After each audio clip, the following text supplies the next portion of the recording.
Hello. Hopefully you can all hear me. It's good to see most of you again. So please introduce yourself in the comments. Say hello. So I'm not just talking to myself and looking at my camera. So say hello so I can introduce you.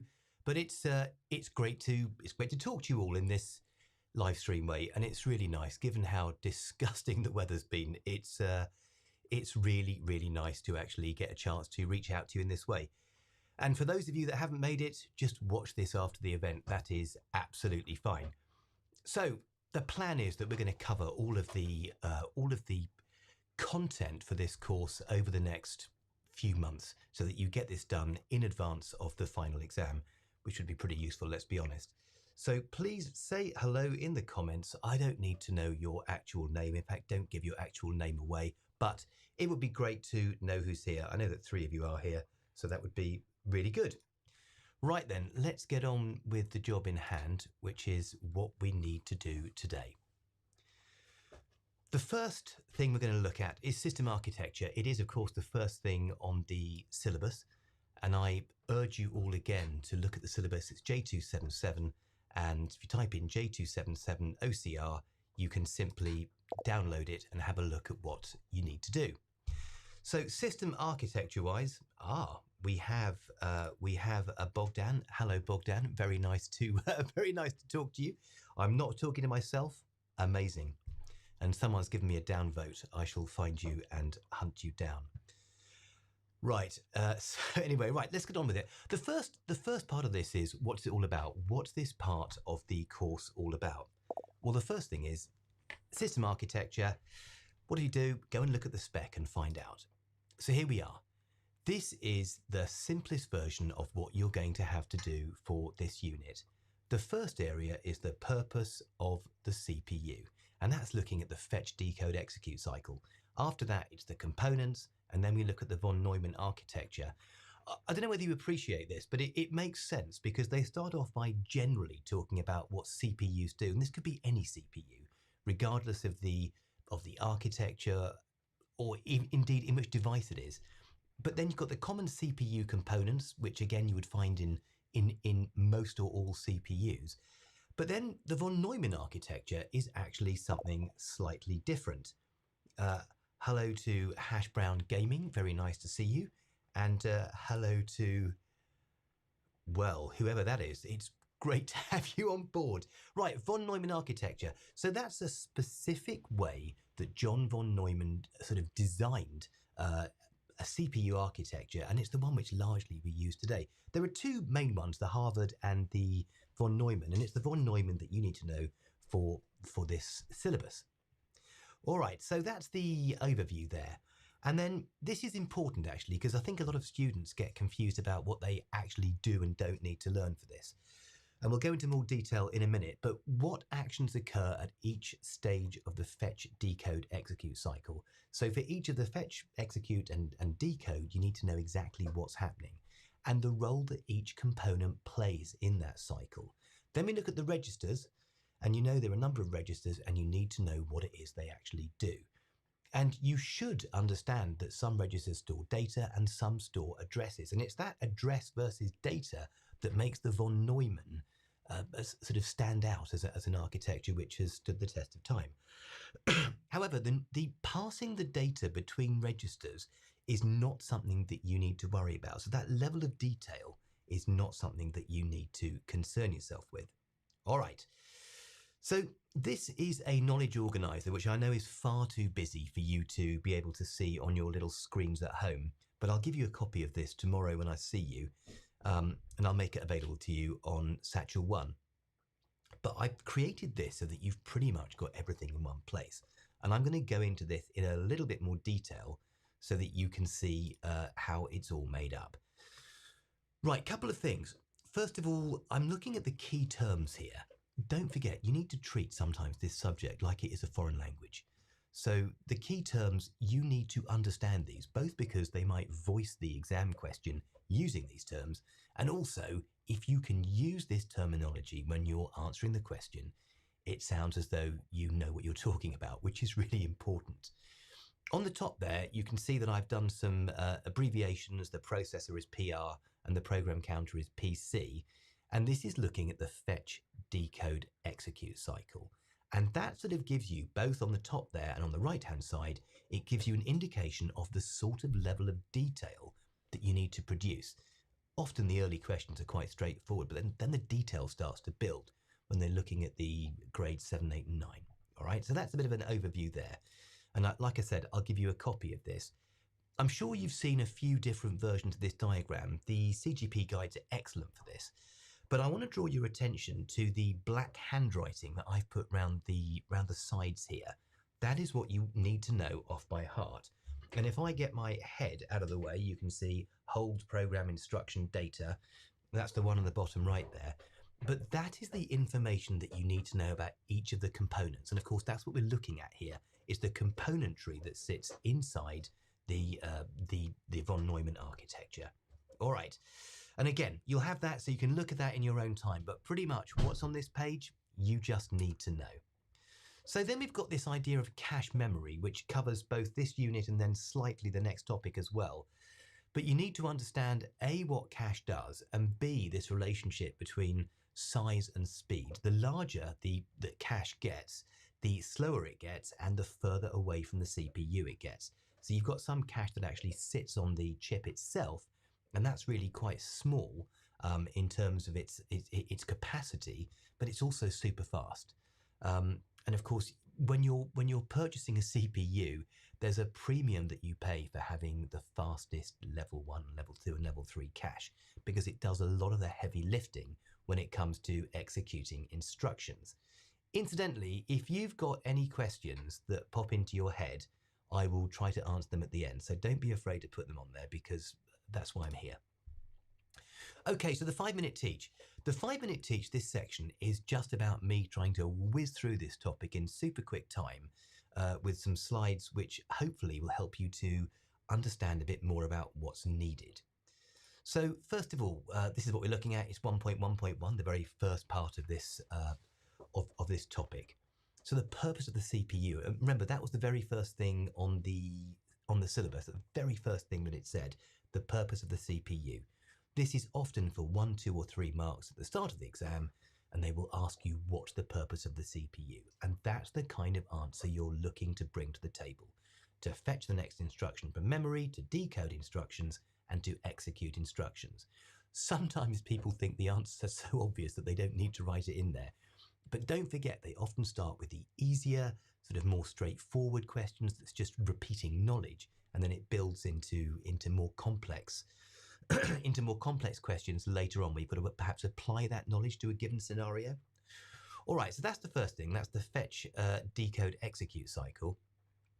Now we're into the componentry. So this is, when I say the componentry, I'm talking about the bits of the CPU. You've got 4 main areas: the control unit, the ALU, which is the arithmetic logic unit, the registers, and the cache. The control unit, think of as the boss. If you think about a football team, it's the manager who sat in the dugout, and they are directing what everyone else should do in the case of a sports team. So it controls the signals required to coordinate the running of the processor, and that's about the movement of data between components and also for decoding instructions. So in there, you've potentially got a 3-mark question. Controls the signals required to coordinate, that's 1, movement of data 2, and the decoding of instructions, the 3rd one. So the second area is the ALU, the arithmetic logic unit. Now, you can think about this as being a super high-powered calculator. It's a calculator that runs, I mean, the latest iPhone, I looked at the specs, I think it's the 13, 1 trillion fetch, decode, execute cycles per second. So, and the ALU does all of the counting for it, does all of the sums, if you like. 2 sorts of sums. You've got arithmetic, as in 1 + 1, but you've also got the logic. Think back to your logic gates, the Boolean logic, greater than, less than, and, or, not. All that sort of arithmetic also happens there. So you've got the logic and the arithmetic. The registers, which are these super fast memory blocks, which actually are housed within the CPU, and they hold either data, which can be data and instructions, or they hold the address of where typically the next instruction is, or an instruction they need to get to.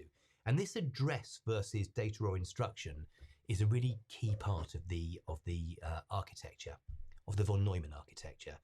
And then we've got cache.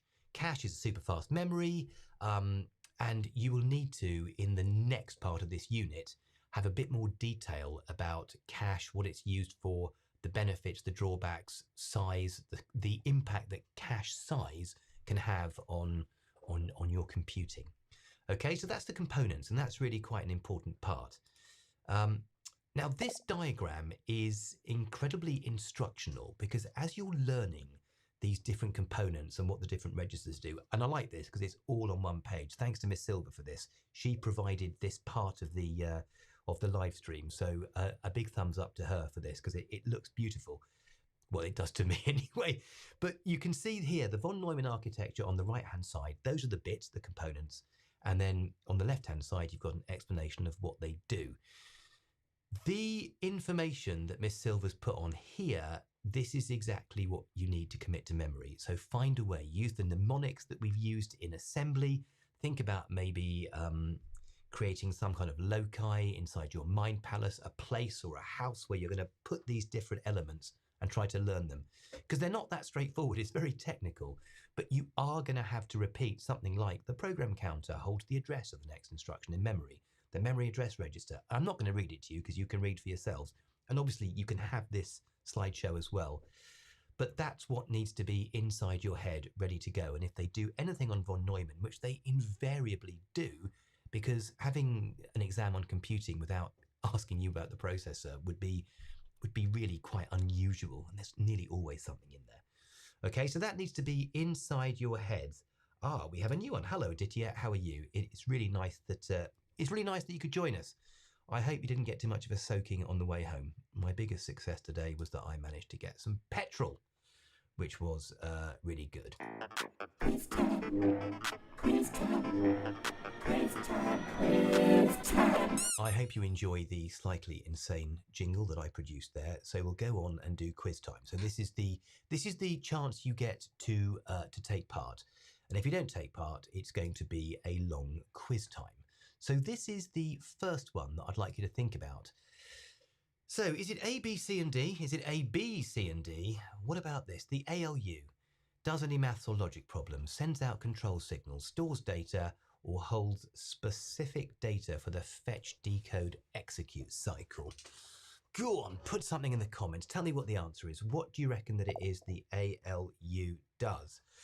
Ooh, now look at that. Aditya has jumped straight in there with A. That is outstanding. That is the correct answer. It does any maths or logic, which is brilliant. So that's the answer there. Okay, right, Aditya, that's one to you. Oh, yeah, Flynn got there. Oh, look at all of you now. We've got, oh, I can't keep up with you. Loads. We've got so many of you. What is it about putting a quiz up and you all jump in like people jumping in? So that is Emily May. That's amazing. Flynn, that's amazing. Janusz, that is amazing. You guys jumped in there. That is good. So this sort of knowledge is absolutely really important. Hi, Henry, and hi, Armani. If you have the wealth of Armani, you're in a very, very good place. So let's move on to the next one, which is, let's try and reset this thing. You can read it. Inside the CPU, you will find, what will you find inside the CPU? A, B, C, or D? Which ones? I shall play some cheesy music while you decide.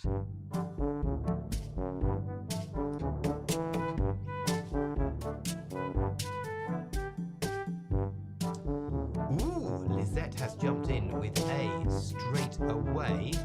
Shall we see if Lizette is right? Oh, we've got some very different answers here, so let's see what it is. And the answer is A. Inside the CPU, Lizette, you're a hero, well done. Inside the CPU, you'll find ALU, which is the arithmetic logic unit, the control unit, the register, and cache memory. So those are the components, those are the ones that we're talking about. The AIU is an interesting one. I think that was made up by Miss Silver. So there we go. That is what you'll find. Good answers there. Okay, we now have a fill in the blank exercise. Let's get rid of that cheesy music. A fill in the blank exercise. The MAR stores the stores the of data which is either being sent to or fetched from RAM. Do we have any idea what that might be, what that may be? The MAR stores the what of data which is either being sent to or fetched from RAM.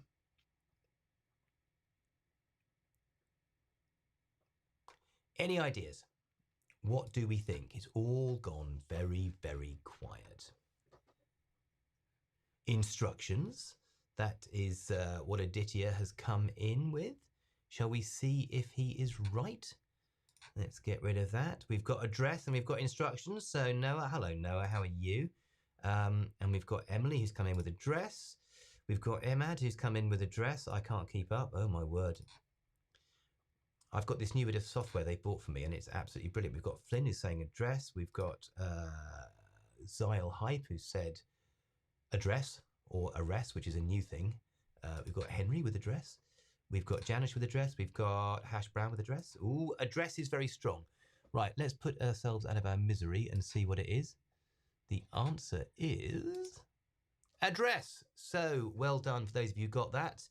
You can have the let's try a bit of that. So the address, and again, it's this level of detail. We're now talking about grade 7 to 9, but I think you know that. This is where you really do understand these different components and what these different registers store. What's difficult is that to learn them is quite hard. That's why I do recommend using a mnemonic, maybe using that diagram to help you, because it's not the sort of thing that just sits in your head easily when you stare at it because you forget. So finding a way of remembering it can be really, really helpful. Okay, here is one. Let's set the timer. The first stage of the fetch, decode, execute is... And don't forget, the information about the data passing from one component to another, from one register to another, you don't need to know. But actually, what happens in each stage, you do need to know. Oh, we've got some answers in. Hi, Yusuf. How are you? I hope all is well. We've got Noah, who has got C. We've got, oh, can I keep up? Hardly. We've got a C from Noah. I can't keep up. Oh my word, there are loads of you and you're all saying C. We've got Noah who's saying C. We've got Zyle who's saying C. Lizette is C. Janusz is C. Yeah, there's a lot of C's going on. The Pixelator, welcome. You're also saying C. So let's, is that Sully? Is that someone else? I don't know. Right, so let's see what we've got. It is C. So really good. A lot of good knowledge here. And hopefully these sorts of questions are going to let you think about what you do and what you don't know and where the next phase of your revision needs to be. I've got 13 minutes, so I'm going to speed up because I'm not going to go over half an hour because you all have lives to lead. What about this one? Select the registers of the CPU. This one's slightly easier, I think. Select the registers. ALU, ACC, CU, obviously it'll be more than one of these. What do you reckon? Get your answers in. D and E from Zyle. Okay. We've got Yusuf who's saying B. Certainly one of them. Oh, so hang on, we're looking for registers. Got Aditya, D and E. So this is where your knowledge of the components will come out, is which of these are registers, which of these are other components.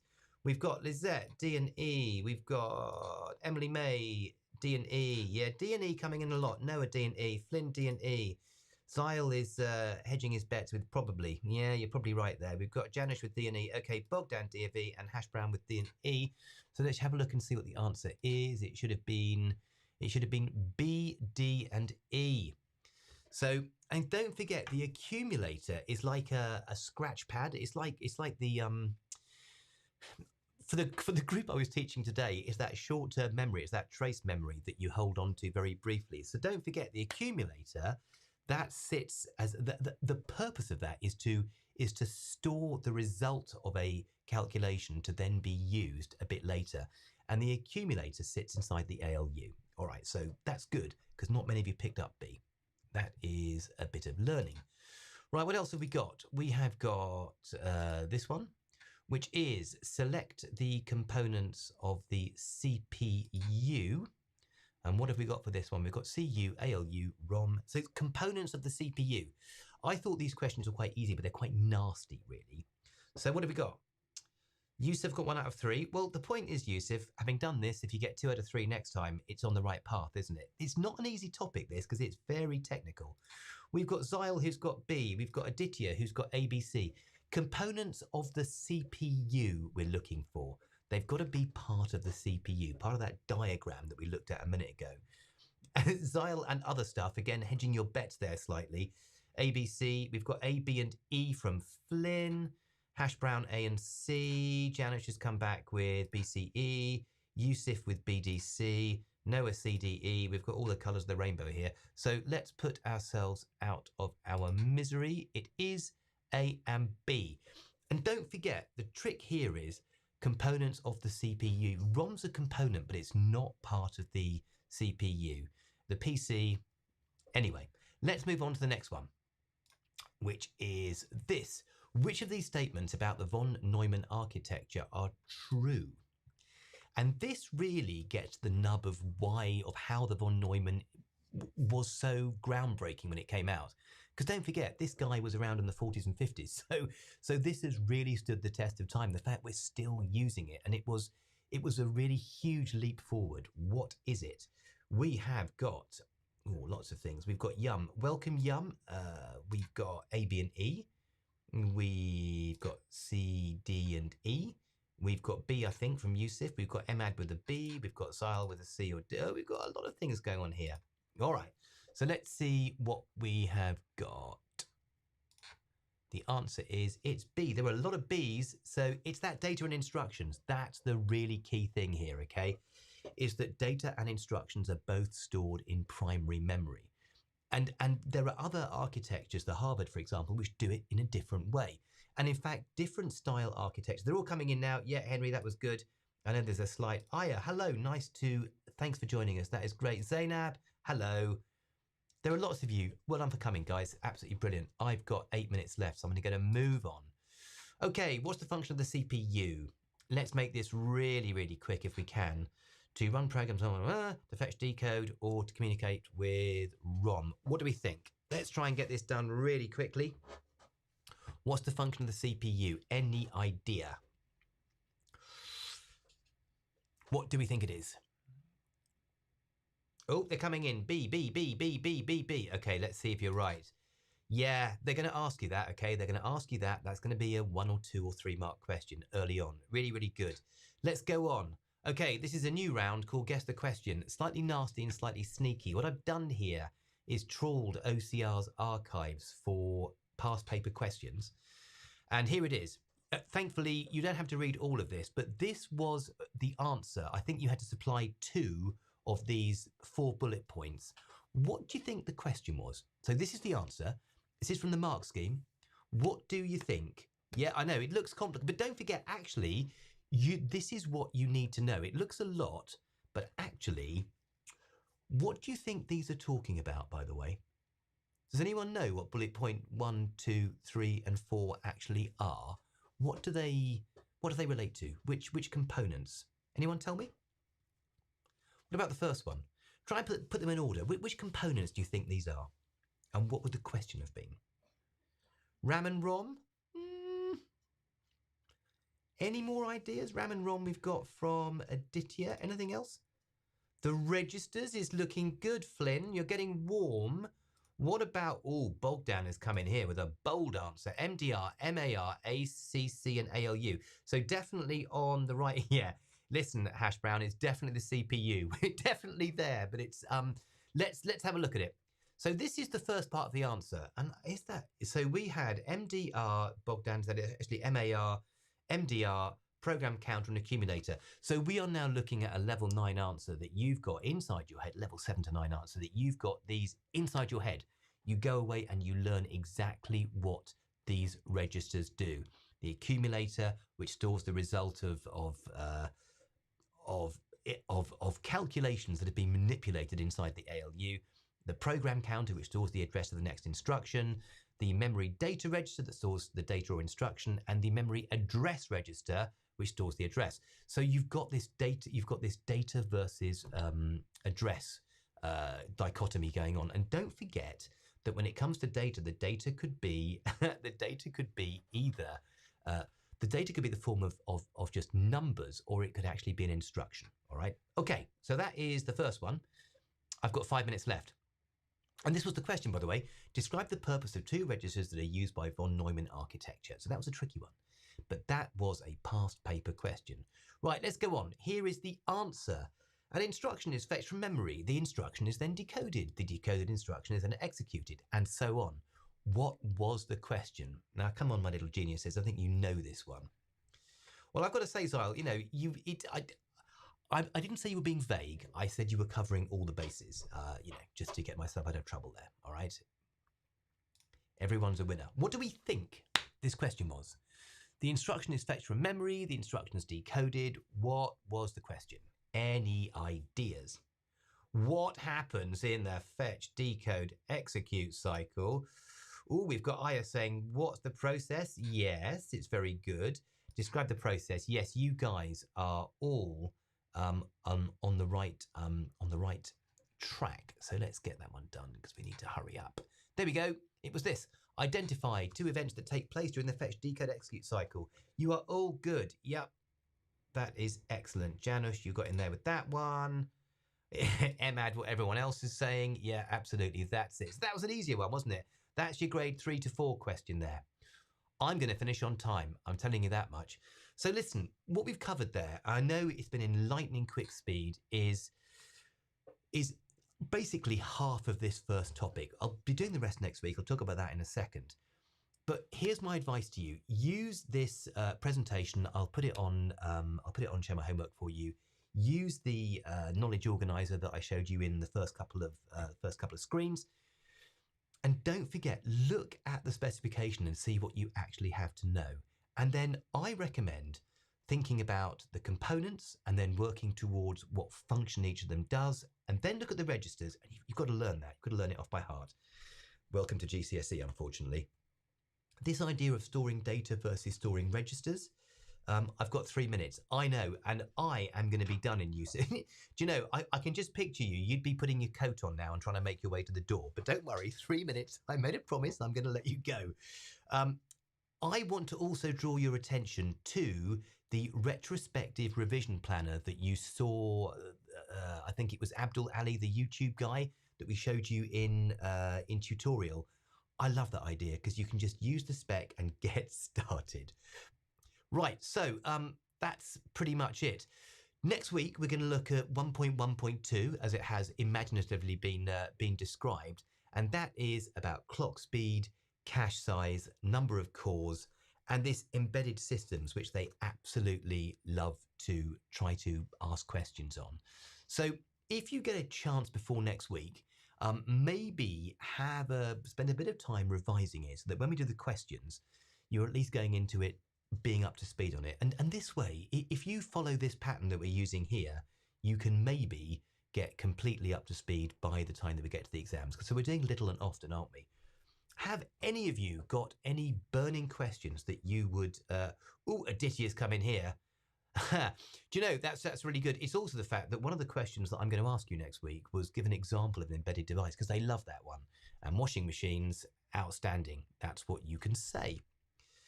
Has anyone got any questions? Good news, Yusuf. I'm going to... Yeah, we're showing off your knowledge. You know what? That is good, because this is the time to be doing it, because let's face it, you've not got much time left, and trying to get as much of this inside your head.